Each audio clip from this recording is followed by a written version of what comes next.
보통 3월에 출시되던 갤럭시 S 시리즈가 아이폰 12 시리즈의 대응액을 견제하기 위함과 갤럭시 노트를 출시하지 않고 폴더블 스마트폰에 집중하기 위해 갤럭시 S21 시리즈는 1월 조기 출시를 강행했습니다. 고동진 사장은 S 펜이 적용된 플래그십 모델은 1년에 2번 출시하기는 어렵다 언급하며 올해는 갤럭시 노트 시리즈가 출시되지 않는 것이 공식적으로 확인되었으나 출시 시기가 다를 수 있지만 내년에는 노트를 지속하기 위해 노력하고 있다 언급하며 갤럭시 노트가 내년에 출시된다는 게 확정은 아니지만 출시가 된다고 한다면 조기 출시는 갤럭시 S21 시리즈로 한정되고 갤럭시 S의 출시 시기는 다시 3월로 돌아가는지 상당히 궁금한데 국내 보도를 통해서 갤럭시 S22 시리즈의 출시 시기에 대해서 언급되었습니다. 디지털 데일리의 보도에 따르면 갤럭시 S22 시리즈도 조기 출시되어 11월 전으로 부품 생산에 들어가고 1월에 출시될 것이라 밝혔습니다. 보도 내용에 따르면 갤럭시 S22 시리즈는 갤럭시 S21 시리즈와 비슷하거나 그보다 빠르게 판매될 것으로 보인다 밝혔습니다.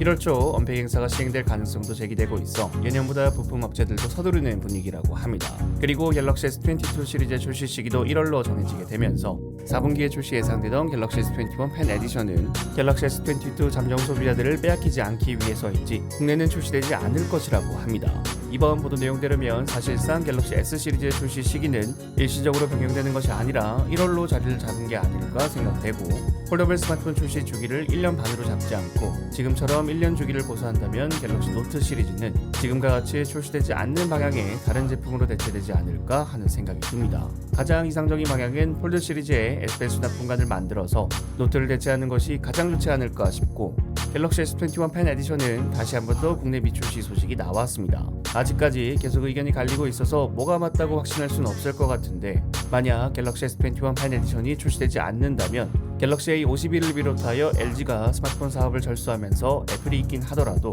안드로이드 스마트폰이 아니다 보니 사실상 삼성전자의 독점 시장이라 쉽게 고가의 모델로 구매 유도를 할 수 있는 게 아닌가 생각됩니다.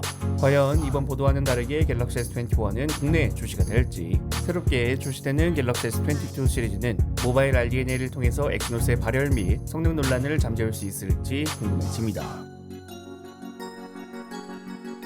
갤럭시 S10 시리즈에 적용된 쿨링 시스템 베이퍼 챔버, 갤럭시 S20 시리즈까지 베이퍼 챔버가 사용되었으나 갤럭시 노트 20 시리즈에선 랜덤으로 어떤 건 베이퍼 챔버, 어떤 건 흑연 써멀 패드가 적용되었습니다.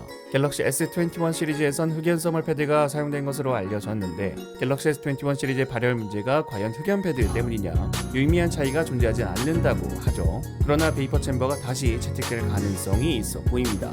디타임즈 아시아의 보도에 따르면 삼성전자는 2022년에 출시되는 새로운 스마트폰에 베이퍼 챔버를 다시 채택하는 것을 제고하고 있다 밝혔습니다. 보도 내용에 따르면 코로나 바이러스로 인해 5G 보급이 느려짐에 따라 스마트폰 제조사들은 베이퍼 챔버에 대해서 보수적으로 접근했으나 올해 다시 베이퍼 챔버의 탑재를 제고하고 있다는 겁니다. 현재 대만에 위치하고 있는 공급업체들은 잠재적인 주문에 대해서 대비하고 있는 상황이라고 합니다.